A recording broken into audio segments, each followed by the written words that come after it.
Okay, and Marko, I'd like to turn over the session to you to talk about international affairs. Okay, yeah. Thank you, Michael. Thank you, everybody. I'm so glad to see familiar faces. Yeah, thank you for coming. And yeah, I'm really honored, right, to talk in front of about international affairs at UCR. So let me go slow down a little bit and maybe start sharing screen. That's this Zoom. Maybe start presentation. Yeah, seems to be working. Yeah. So yeah, I mean, in next, I don't know, depending how fast I go or slow. So next 20, 30 minutes, right? I will give you overview, right? What is international affairs, why it is relevant. I like personal examples of everybody, so I will put some of my personal examples why I like being in international affairs. And as Michael already said, right, this is a part of our International Education Week. So you can go to our website and check for other events. So as you can see, tomorrow there will be healthy habits at home, and that's I mean, especially in this situation when we are spending most time at home, right? Very relevant topic. Then we have our virtual student exchange program, then global village chit chat, there will be international trivia, and so on. So please, yeah, go to our website and check what we have for International Education Week this year. Yeah, before I start talking about international affairs, let me tell you my story, and let me make it clear at international affairs here at UCR, all of us can say our story through flags. We can say our international story. We all have international experience from which we benefited, and here I will basically give you some idea how did I benefit from international engagement so far, right? Obviously, Michael mentioned my Slavic accent. So I'm coming from Europe. I was born in a country that was called Yugoslavia. Now there are 6 countries, so that allows me to add many more flags here, right? So it just looks good, right? Uh, I was born in a capital of Yugoslavia, Belgrade, which is now capital of Serbia. But so my wife always says, stop saying that you are from Yugoslavia, say that you are from Serbia, but I never lived in Serbia. I was not born in Serbia. I was born in Yugoslavia, so I'm still confused there. Yeah. Okay. Then as undergraduate student, I really wanted to experience something different. So while my friends were applying for Western Europe, for Northern America, I applied for Japan or Mexico, and Mexico accepted me for a student exchange program. And recently I found, actually my parents found one photograph from a company that I did internship in Mexico. So this is me as undergraduate student in Mexico. So one of my projects was to build this canoe made of cement.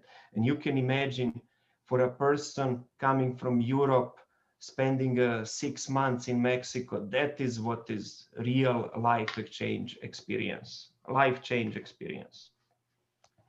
Because I loved Mexico so much, my experience in Mexico, I said, okay, once when I graduate, I have to go abroad. Where should you go abroad? Well, let's go to United States. Where else, right? And again, some exotic part of for me at that time of United States is Arizona, right? So real desert and so on, and that is where I got my PhD.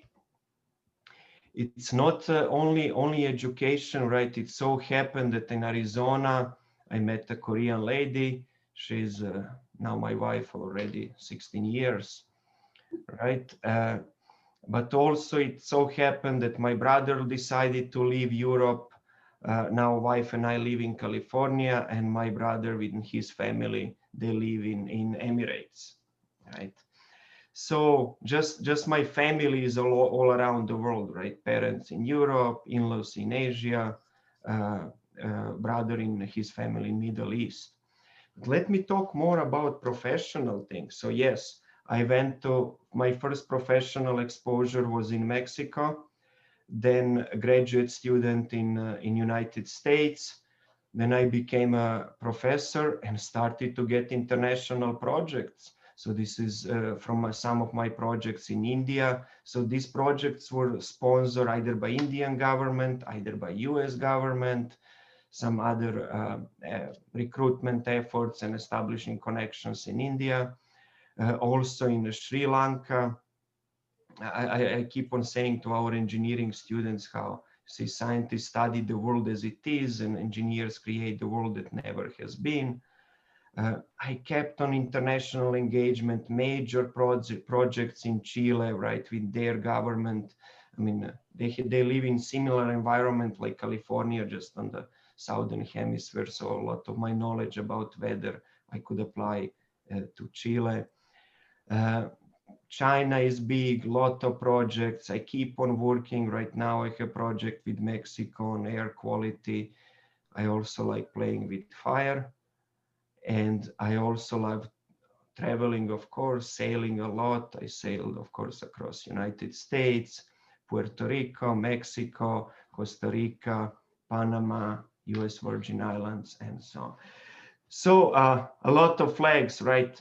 These are not my fun, only to travel for pleasure, but mostly was really professional, right? Real projects working. And basically you can see how my international exposure did increase my market value. And that's always message that I have to students. International exposure increases your market value. Okay, let's go back to international affairs at UCR. So let's start with the UCR vision, international affairs vision. So what is a vision, right? So that is inspiration for future, right? UCR is a research university. You cannot be a serious researcher if you are isolated. You have to be globally present.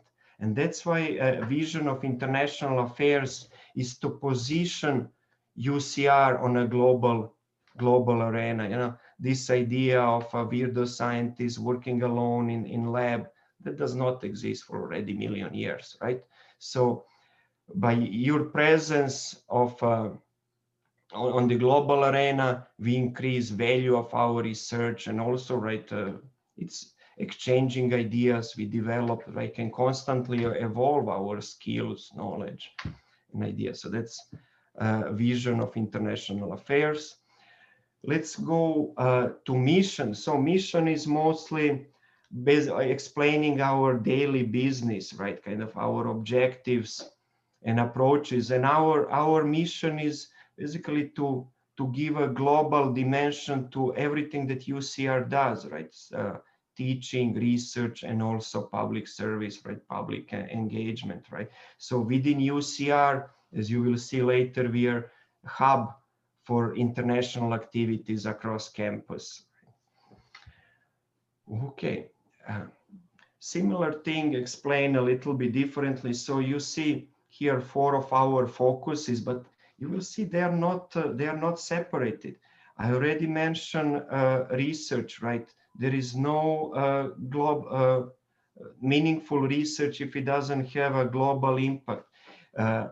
So there may be some problems that we are solving that because we have expertise that are not local, right? So our researchers work on solving air quality problem, water quality problems somewhere else, applying our expertise, right?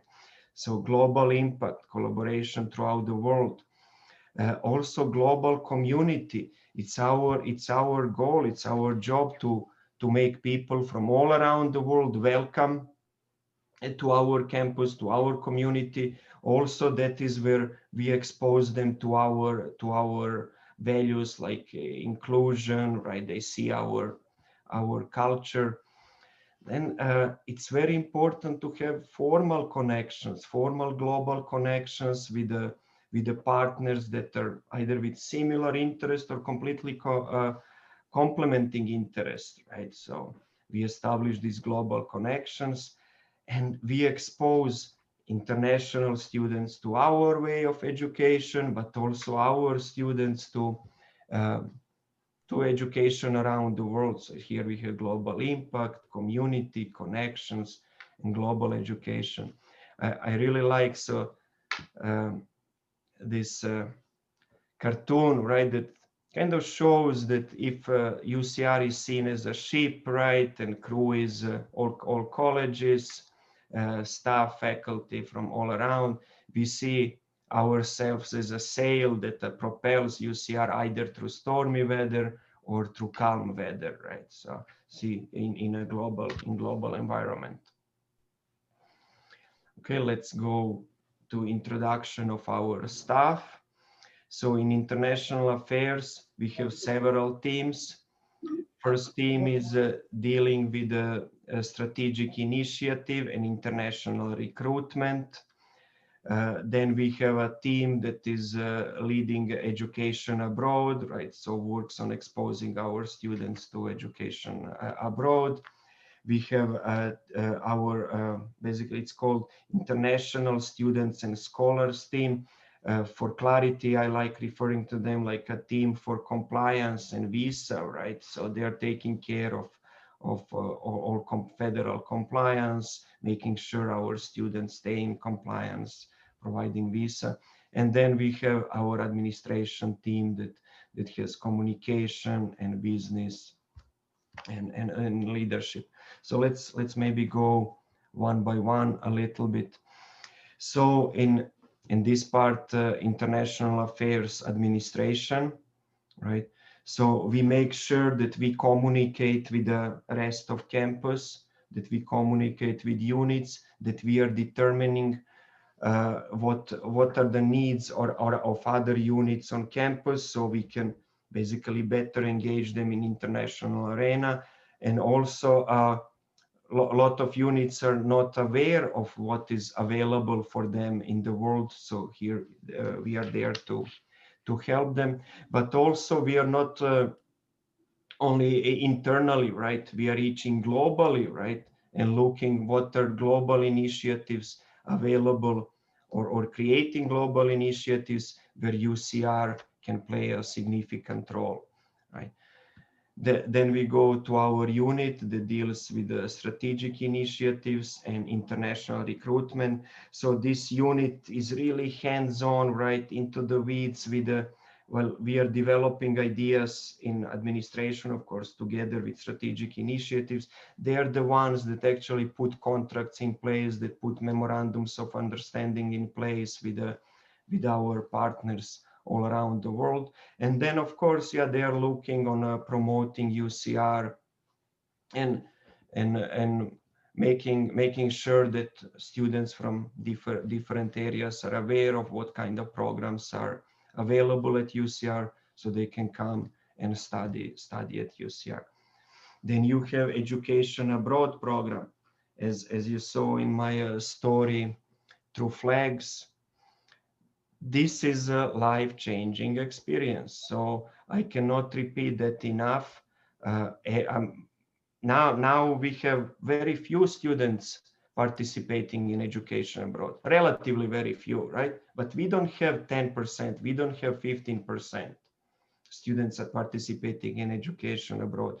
Actually, yesterday we had a meeting with a program at UCR that wants to make mandatory for all their students to spend a junior year abroad. Fantastic. That is a thing that we would like to see. Again, that will increase market value of our students and just spreads our ideas, brings back ideas from abroad. And then we have our international students and scholars team, as I said, our compliance team, visa team, and I will say a little bit more about each one of these teams in the following slides. So yeah, let's start with strategic initiative and international recruitment. See, not many of our students are aware that we offer much more than just undergraduate programs and graduate programs. So you don't need to come to UCR for your bachelor degree, for your master degree or doctoral degree. They are different programs, right? These programs we commonly refer as a 3+1 or 1+1 or 3+1 plus X. What does that mean? Well, students can take 3 years in their home institution, wherever in the world, well, as long as we have agreement in place, and they come and spend only 1 year with us, right? Or they can spend 1 year at their home institution and then spend 1 year with us. And we have a variety of these programs. So really very important programs for people that are not ready to commit 4 years abroad, right? You can commit 1 year and then stay for another 5 years for a doctoral program, if you like it. If you don't, you can go anywhere else, right? So strategic partnership. Let me tell you about, this is about international recruitment and expanding our brand. It's not just about expanding our brand, but it's kind of bringing world to UCR, right? Basically exposing domestic students to different culture without a need to travel. And of course, bringing students from all abroad, right? You bring different ideas. So in arts, in sciences, in engineering, immediately in senior designs or some projects, we have international teams, right? And then it's really nice to see how different ideas are competing and complementing, and how final project, due to this difference in ideas, in input, can turn out to be much better than any individual could envision that. So yeah, bringing international students at UCR is not only about students who come, but also students that are here, so that they are exposed to diversity, right? They feel this global environment at UCR.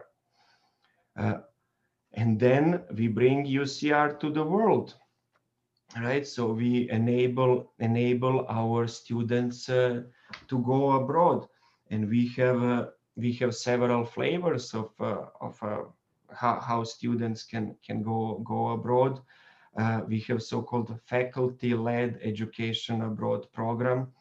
I have few slides about this program. This is very nice because actually engages our own faculty, and then students know them, they feel more comfortable, more likely to sign up for programs like them, and then they jointly go somewhere and teach and are exposed to course material, research, and whatever is needed in a country that is appropriate for that particular subject. Also, right, UCR being part of UC, we take advantage of UC, right, University of California Education Abroad program. So a lot of programs to select from with different flavors. And also we have third-party programs, right, which we refer as opportunities abroad program. Let me tell you, in my undergraduate institution, this opportunities abroad program was the only option. So here we offer to our students much more, and we are hoping to ramp up this number a lot. What is important to know, these education abroad programs are not only for domestic students. No. Our international students should be taking advantage of education abroad opportunities. Well, let's say a few words about education abroad. I said already several times, and I will repeat, it increases your market value, right? And how it says here, right, skills gain from international education make you more prepared for modern world of work, right? Also, I mean, we don't provide only education internationally, right? We do provide out-of-state programs, right? So you can have a faculty-led programs that are in some different state in the United States, or just different place for different reasons, right? sometimes some majors think, oh, there is nothing for me international. No, that's not true. I will go now through list of some projects. You will see that all programs, all majors are presented, right? A lot of students are worried about cost. Well, you will see how we also provide stipends, but keep in mind, we live in California. There are not many places in the world that are more expensive than California. So likely if you go abroad, cost may go down. Of course, some students want to go to Florence, some students insist on going to London, Paris. Well, those places will not be cheaper, but the world is huge. And as it was my logic of when I was undergraduate student to get myself experience to something differently, I would always advise our students, yeah, if you go to Europe, it's going to be differently, but it's kind of similar. But if you go to Africa, if you go to Asia, Central Asia, Southeast Asia, if you go to South America, it's going to be different and it's not going to be more expensive. So cost it's not always higher, but also when you go abroad, right, we make sure that courses are articulated so you can graduate on time, right? A few words about faculty, basically encouragement to join, to make proposal for our faculty-led education abroad programs. Why would you do that? Well, you can always connect with your research. So if you have international collaborators somewhere where anyway you plan to spend the summer, why not also taking our students, teach them a class, expose them to your research and provide them this whole international experience. Every instructor is compensated like for regular summer session based on their rank. And in addition to that, fees for traveling, lodging, excursions, everything is covered for instructors. And also UCR benefits, right? Because rather than students going to some other education abroad programs, they're paying tuition to UCR. It's a summer tuition, right? So it's really wonderful program, works really well. Some examples from current education abroad programs that we are offering. So please go sign up for this. I believe deadline to sign up for summer program 2020 is January 18th. So there is still 2 months to sign up, but time flies. And as you can see, as I mentioned, many disciplines are represented. In engineering, we have bioengineering in Paris, computer science in Paris. Business is offering a program in London and Scotland, environmental sciences in Brazil, mathematics, again, London. See, here we have one program that is in California, right? Just different part in California, right? Switzerland. And if we go to College of Humanities, Arts and Social Sciences, we have anthropology in Australia, another kind of domestic program because it is in US Virgin Island in anthropology, language in Japan, another domestic out-of-state program in New York City, Hong Kong, Spain, London. We can talk about each of these programs a long time, so please go check these programs and sign up. For faculty that are watching this, please consider offering your proposals next year for faculty-led education abroad programs. Yeah, we are now in COVID. Summer may happen, may not. Well, with 2 vaccines now in final stages, I'm really hoping that in spring quarter we will be back on campus, and then during summer we travel. So please sign up for programs. Don't worry, programs are canceled. You will get, I think there is some requirement for the deposit commitment, deposit back, but please sign up for programs. It's summer, right? And we already have 2 vaccines in final stage. Yeah, let's talk about international students and scholars. See, I said I will talk between 20 and 30 minutes. I will talk a little bit longer, yeah.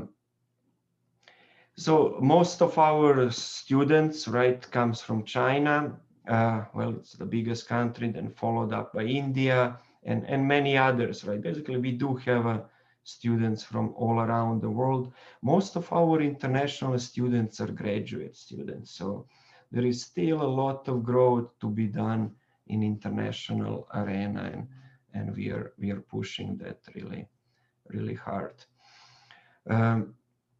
So what international students and scholars do, right? I mean, they are expert in advising on regulation, not just in regulation, but you will see on adjustment, on cultural things. So there are special intercultural adjustment events, uh, career engagement, right? Also now we work very closely with a career center. You see our career center that helps our international students. I mean, tax is complicated for domestic students. Imagine people who just come to US and are exposed to tax. In most of the countries around the world, taxes are done automatically. There is no filing taxes. So this tax filing is kind of a very American. We help with optional practical training, curricular practical training, make sure, keep on advising students they stay in status. Whenever there is some need, some events going on, we make advocacy for our students. Few words about visas, and then I will jump on cultural events. Most of our students are on F1 visas. Most of our scholars or short-term visiting students are on J1 visa. Long-term, right, it's usually H1B visas, also our new faculty, some international staff on H1B visas. There are so many visas and special visas, TN visa, right? It's really it's a part of NAFTA programs, so short-term engagement. Also B1 or B visa. So the B1 would be for doing business in US in the sense of making a contract, promoting something, but not really being employed by US, but US company, but still you can do business as long as you're not on a payroll of a US company. Then B visa, tourist visa, and green cards, right, that we do for a faculty or a staff, right? Okay, let's talk about intercultural adjustment event. And this, what I will be talking about, it's not directed only to international students, right? I want this to be heard by our faculty and also domestic students, right? So that you are aware what kind of awkwardness uh, our international students, not just students, scholars, are exposed to. And I really love this plot, right? It can be applied to many situations in lives, but here we are applying it to international students and scholars coming to study or work at UCR. So what is first happening? Yeah, I'm in new environment. Everything is beautiful. I like this. I like that. That's honeymoon, right? And then, oh, I miss my country. Oh, I miss my family. Oh, why am I doing here? I don't understand language. Oh, I don't know how to write in English. uh, why did I complicate my life, right? But then you recover, right? Oh yeah, this is actually not so bad, and so on. And again, you're high up. But then other things will hit in. If you are students, midterms are coming, term papers are coming, all kind of project deadlines. If you're a scholar, right, proposal gets rejected, and so another crisis comes. That is followed by recovery and adjustment. Of course, recovery will not come by itself, right? You need to work on it, right? And I mean, what we are trying to do, what we are doing at UCR is making sure that we have environment in place, services in place to help this recovery so that this dip is not so deep, right? Okay, so some things that international students are experiencing. For some students it's easier to adjust, for some it's not, right? There are a lot of things, obviously homesickness, right? And then if you are homesick, right, you may not seek social interaction, then everything just goes into a circle that everything gets worse and worse. And I had students, right, asking me, why are professors, why are other students always shaking hands with me and grabbing my hand in so hard way, right? So yeah, that's very Western, very American, but it's not very accepted in many countries, and it's very difficult for people who grew up here to understand that, right? Also being super polite, it's very American thing, right? So if you see international student that appears to be rude, no, that person is not rude. It's a part of their culture to maybe talk loud, to talk in a certain way, to grab you, right? I mean, personal. Uh, in American culture, there is not much physical contact, right? While in many other cultures, physical contact is a must, right? So students may touch you, scholars may touch you. It's not acceptable here, but it is in their culture. So it's important to have that understanding, and eventually, right, people understand. I was really surprised when I came to United States that everybody is greeting me and asking me, how am I doing? Right? Wow, why stranger asking me how am I? Right? And initially I would give answer, oh well, I'm doing so, and then I realized that means hi. And it's perfectly okay in US to say hi to a stranger, not in many other countries. Yeah, let me go more. Uh, yeah, it may be acceptable. It is acceptable in many parts of the world just to walk to your neighbor's house, or not really neighbor house, just put in your head, oh, I will now visit that friend, come to their place, knock on the door, and that's okay. In the US, that's not so much okay, right? So appointments are needed. So similar in academia, right? Don't just show up in professor's office, right? Show up during professor's office hours, right? So scheduling is a big part of a culture, making appointment, right? Also, I like this saying no, right? That's perfectly acceptable in the US. I know in some Eastern culture that's considered very impolite. Now, be careful. Of course, you cannot say no all the time to your supervisor. You cannot say no to your advisors and so on, because there are projects to be done. But culturally, it's acceptable to say no, right? If you are overcommitted, you cannot make it that day, and so on. Oh, individualism, very important, right? There is a high value in US on individual rather than a group of family, right? That doesn't mean, right, that there is no team. Quite the opposite, right? Teamwork is important, but also individual freedoms, right? Um, oh, privacy, right? Respecting, setting boundaries. It's not okay in the US to ask what is your salary, right? Although that is a common question in most part of the world, right? Uh, in a lot of cultures, there is no personal space. So you will see students and scholars coming really close to you to talk. That's okay in their culture. It's not okay in the US culture. So there are some adjustment and so, and that is why we have international student and scholar. Actually, whole international affairs team can help in this adjustment to culture. Uh, and yeah, we talk with professor, talked with domestic students in this way to make them aware, right? International scholars are not being rude. That's how they do it, right? We do in different way. Maybe better, may not. It's different, right? Okay, some advices that we are sharing with the students, right? Take care of yourself. Yeah, initially it's very rough, but eventually adjust.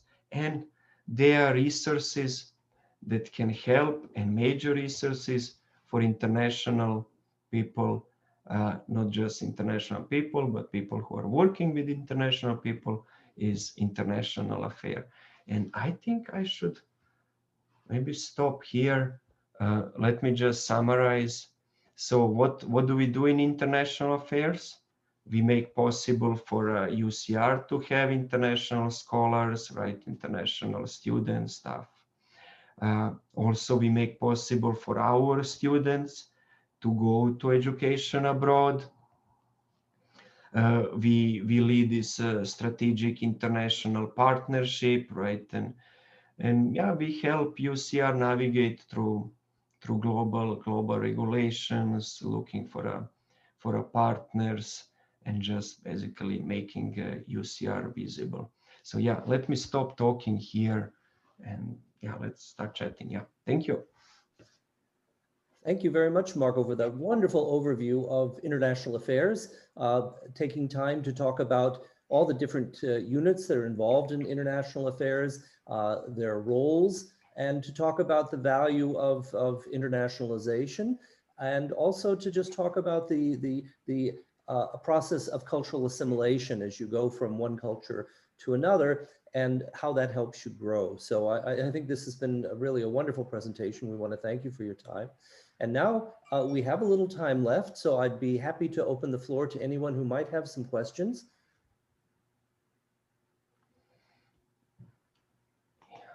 Yeah, thank you, Michael, for inviting me. Well, if I can get the ball rolling, if to maybe start kind of a discussion, I think one of the things that we realize right now, of course, is that we're dealing with all sorts of challenges. We have COVID-19, we have restrictive travel for our U.S. citizens going abroad, and from our international guests coming in. And a lot of the things that we would normally do in an international office were hampered, or maybe we can't even do it all because of this situation. But I'm optimistic like you that we have 2 vaccines that are almost ready. So hopefully that means that we'll be able to go back to normal, or whatever the new normal is going to be going forward. And since international affairs is kind of a dynamic office, I'm just wondering, what are any thoughts that you might have about how international affairs is going to grow and change and develop as we go back into normal, and what kind of visions that you might have for things that you would like to either add to or amplify that we do in international affairs in the coming years? Correct. Yeah, I mean, this situation affected whole world, but especially affected international affairs in a global sense, right? Not just international affairs at universities. So, but how I always like seeing the right glass half full, right? This crisis really put us out of our comfort zone, right? Stopped our international affairs initially, but then we learned the new tools, right? So in the past, right, education abroad was take your passport, go to airport and land somewhere else and do your international thing. Now, thanks, we were forced to, but we did organize virtual student exchange program, right? So in which we present to students in different countries how it is to be in American research universities. So this crisis, right, taught us something extra, and I don't see this going away, right? Your question is what I see in the future. I think we will keep some of these virtual things for international recruitment, right? We used to travel all around, right? Now it turns out you don't need to travel. There are virtual student fairs where students from all around are coming. You can talk with them. You can present programs. I see also that staying, right? What I also see, I mean, because now we are in a very near future, because we could not travel at all. We could not travel abroad, right? We cannot accept international students could not come, our students could not go. What I'm really hoping, and I think it will happen, is a big increase in international activity. Just the moment COVID is over, right? People will just be eager to travel. Yes, I'm going to California. Our students will go, yes, I'm going to Africa, I'm going to Asia. So what I see, what I hope, and it's very reasonable to expect that we will see increase of activity in all our areas, right? Not just coming students, but keeping students, a lot of students coming here in compliance. So I'm talking a lot, but did I answer your question? So I see we will stay with some virtual presence, a lot of virtual presence, but I see initial peak in non-virtual activities, right? And then people will realize how valuable it is to travel, right? I mean, we took it for granted before this crisis. Now people know, don't take it for granted. I see we have a question from Jessica Knoll. Jessica, yes. Hi, thank you for putting this talk together. I have a question in regards to the advocacy role that you've put in for international student affairs, particularly again going back to the COVID crisis, and particularly for international students that are currently here. I was wondering what advocacy role is international student affairs currently playing or currently involved in, wanting to be involved in regarding current international students, specifically regarding financial and housing needs that has greatly lacked during this entire pandemic. Yeah, so yeah, thank you for asking that question. And last several months were really tough on everybody, but on international students. I remember when I was international student, staying in compliance, right, keeping your F1 status, keeping your I-20 current, you can lose a sleep over that, right? Am I doing everything right, right? And now in last several months, there were all kind of mixed messages, sometimes not so mixed, right, that were coming about F1 status, about international students in US, about international students and on-campus experience.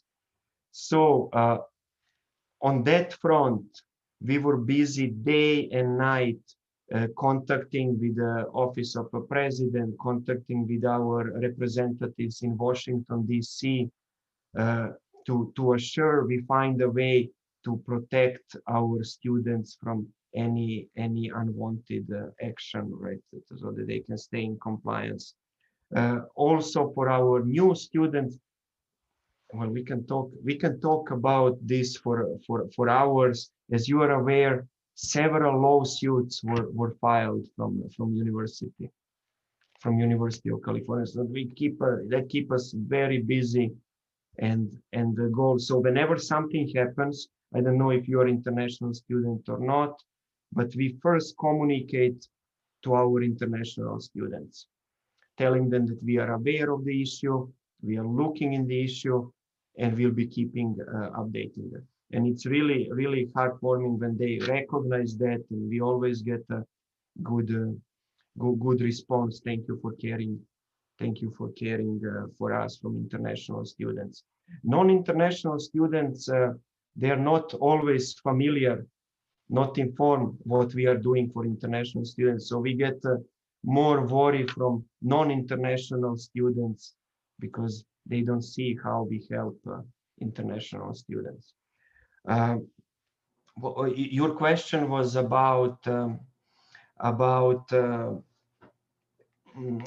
housing and financial thing. At the beginning of the crisis, we succeeded to get some funds that we unfortunately very quickly redistributed to international students in need. What we are doing right now, we are organizing, as you know, money is always a problem, right? So what we are doing right now, we are starting very aggressive campaign, and also part of that campaign is a Giving Tuesday fundraising campaign, and it's specifically driven to build support for for international students. We will be reaching to our international alumni, right? They're now very successful businessmen, engineers, whatever, so they can give back, and so we can support our international students need. But also everybody can help. Yeah, for domestic students, if domestic student stays out of funds, there are options, maybe family, maybe not, right? But they can try to find a job here and there. International students don't have that option, so we know how much more they are endangered, right? So we put a lot of effort to find funds for them. Housing is, as you know now, for COVID, very limited, and yeah, it's a bit complicated question. I hope I answered your question, and yeah. Yeah, I really appreciate that answer. I was just wondering how far it's progressed because I was sitting on GSA last year, and so we were trying to also work through some of these problems. I was wondering if you've received any pushback from administration in trying to find funds, and if you happen to have approached the NRT possibility in trying to get funds from NRT, or if there's anything, because I know that definitely when this crisis first hit, the financial issues for international students was just astronomical. And for I think is it ECRT, the emergency funds, they actually have the data that shows that almost all of their funds were given to international students, which just shows that they are absolutely the ones in need here. Absolutely, yeah. So I'm glad that you're familiar. Let me just say, answer to your first part of it. There was absolutely no pushback. There was support from administration, right? What I said now, right? That in this crisis everybody is affected, but imagine you're international student and you're staying out of funds. It's a little bit more difficult, right? Everybody's problems are big, but some are big. So yeah, we are very aware, and and a lot of us personally feel that because we know we went through that. We were abroad, we were studying, so there was no pushback, and there is a support, right? As you know, funding is a problem, right? And talking about NRT, I don't think that parents around California will be happy if if there is if we get rid of NRT, right? Because you know, we are state university, we are sponsored, not get rid, but simply use NRT for different purposes other than supporting Californian students. So remember, a lot of NRT money goes to financial aid because we are University of California, supported partially by taxpayers in California. So it's very complicated, but I know what you're talking about, and always want to talk more. Yeah, I like where you're going with it. Yeah, thank you for answering that so thoroughly. And I'm not sure this is where the conversation, I don't mean to take the conversation away from anyone else who wants to ask a question. I'll probably email you later if you're open to that. Please do, because we want support for our international people, not just our international people, but also our students. Yes, please. Thank you. Thank you. Are there any other questions for Marko?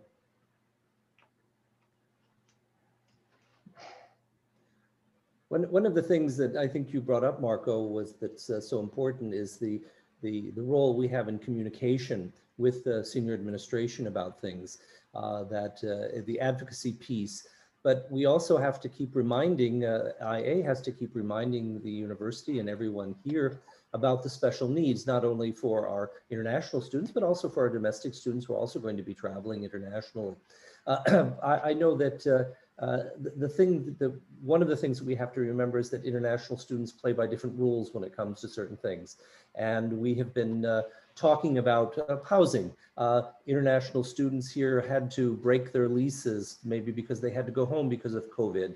And they had these kinds of problems. And there's been lots of discussion about how that could be handled. And for domestic students, breaking a lease, calling the bluff on the landlord to see if there's going to be a lawsuit, that may or may not have major consequences for the student, but for an international student, that could result in a status violation and could result in the worst case scenario of possible deportation. So it's always so important, I think, what IA does and what all of us who work for IA is to keep this communication flowing of don't forget, though, the impact that things may have on international students and what can we do to try and mitigate that and provide solutions that will allow our international students to continue and be successful. So I guess that wasn't a question, but no, Michael, that's a very detailed explanation of things that are happening all the time, right? And yeah, I mean, it's international affairs advocates for our thing. Thank you for explaining. There is something in a chat popping up.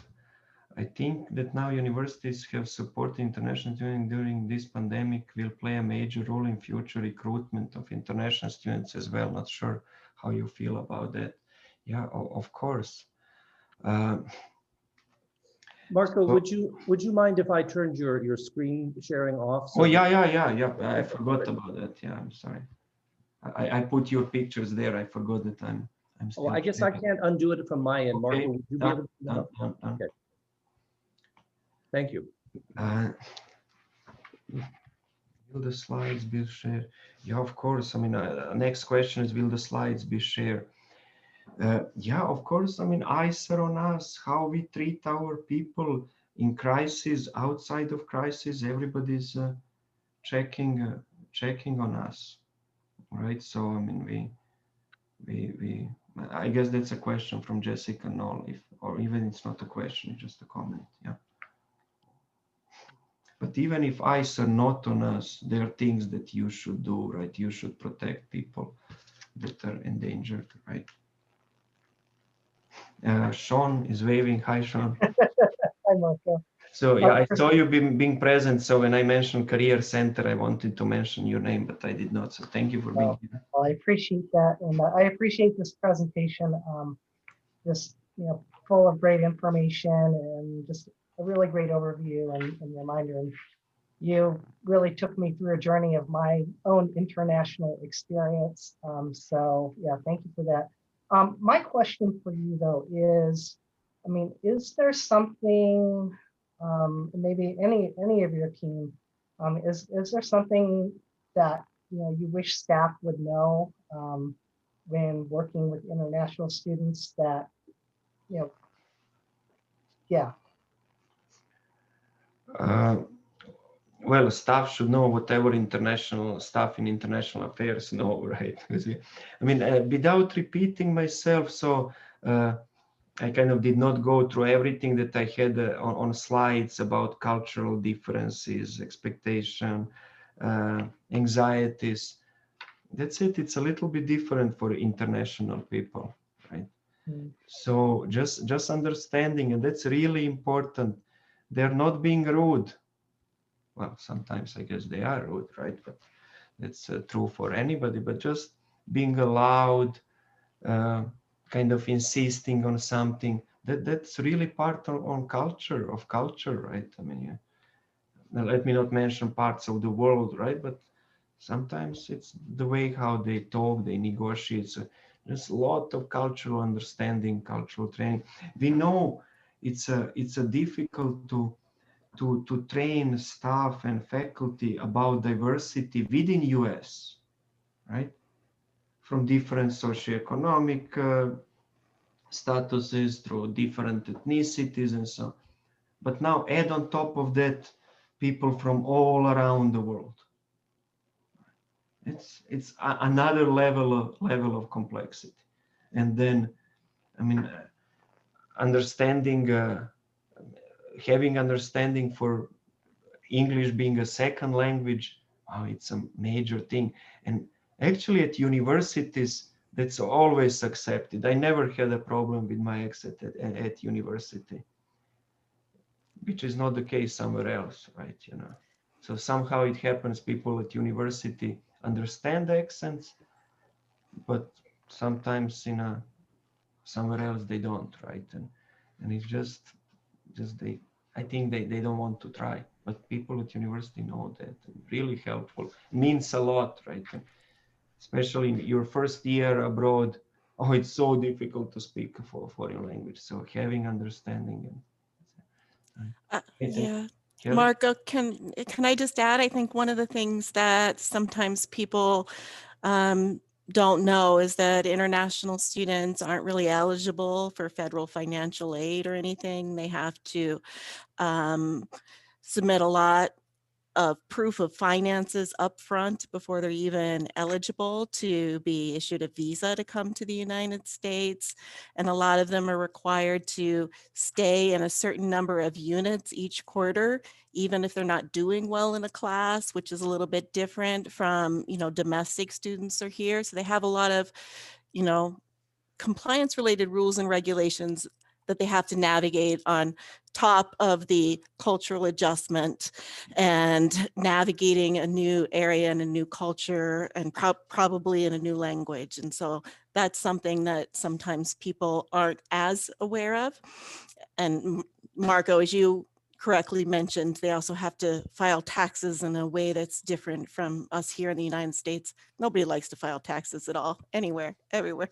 But it's just they have that layer of added complexity.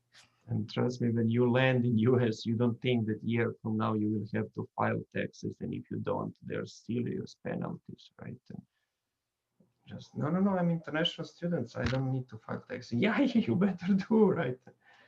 So many big things, small things. That visa compliance, wow. I'm feeling like sharing my dreams when I was a student, right? I would have a dream. I'm back in my first several weeks in the US. I'm dreaming I'm back in my country, talking with my family, how nice it is. I meet new friends, I'm doing on this project, and everything is beautiful in my dream until I realize, oh no, I did not get a signature on my I-20. No, how could I do this? How could I do this? And dream becomes nightmare and I wake up. And that happens several times. So you can see how much I feel for a student in this a little bit uncertain visa environment. Yeah. Marko, I see Jessica has a question. If you don't mind, I can comment on it about how international students can play a major role in the recruitment. Is that okay? Yeah, please do. Yeah. Hey, Jessica. Sorry, I did not want to ignore you. Yeah, Jessica, thank you so much for bringing that up. And this is Jun Wang, and I'm the Assistant Provost for International Recruitment. And we really appreciate your comments on this topic. Yes, absolutely. Any feedback from our current students, especially our international students, on how they felt the university has handled their experience during the pandemic, will definitely play a major role in the impact on future prospective students, especially graduate students, how they have benefited from both financial and other support, right, that we have given to students. Understanding many of our students had to return home, international students had to return home, taking classes remotely and working during a different scenario and with risks and everything else to concern. So it is a challenging time, but university handled it really well. And that gives a lot of credibility to our prospective students. And by the way, big fan of your grad slam in 2018, and I watched your grad slam, and so that was fantastic. So a lot of we also need graduate students to help us. So please, let us know your feedback so we can share with others. Okay. Thank you for that. I just wanted to say that if it makes a difference, I'm not an international student, but I worked very closely with International Student Affairs last year when I was in GSA. And I just had many international students reaching out to me, especially at the beginning of the pandemic. And it just had, like, so many people had specific reactions to how the administration was affecting them, especially because they couldn't get government funding. it had such a difficult effect on them. And we were working so hard to even get ECRT funds for international students because, like was mentioned before, I think it was Sean, I'm sorry, saying because students were breaking their leases, because they had to go home. They wanted to be home because it was questionable how long this would be. And so there were so many different situations that caused many students to become in financial crisis and housing crisis. And it took so long just to be able to tell students that it's okay, we can get you money to buy food. So I agree. It's just an issue that I believe is near and dear to my heart, even though I'm not an international student. And so I hope that doesn't have too much an effect, but I am happy to help with anything that I can. And I have many students who have talked to us and my colleagues. So. Yeah, thank you, Jessica. Looking forward to continue talking, not just you, but with your colleague. Yeah, you being non-international students is so also important, right? Because we really need non-international students, domestic students to understand what are we facing and how much we understand problems of international students, right? So yeah, that's fantastic that you're not international student. Okay, well, thank you very much, Marko. I think we're a little bit over our time now, so I want to thank you so much for giving this wonderful overview of international affairs and the units there. I think sometimes it's good to, people don't know exactly what we do, and this has been a great introduction. So thank you very much. Thank you to all the people who attended today for participating. Thank you for your questions, and have a wonderful International Education Week. Thank you for joining us. Bye-bye. Everyone. Bye. Thank you.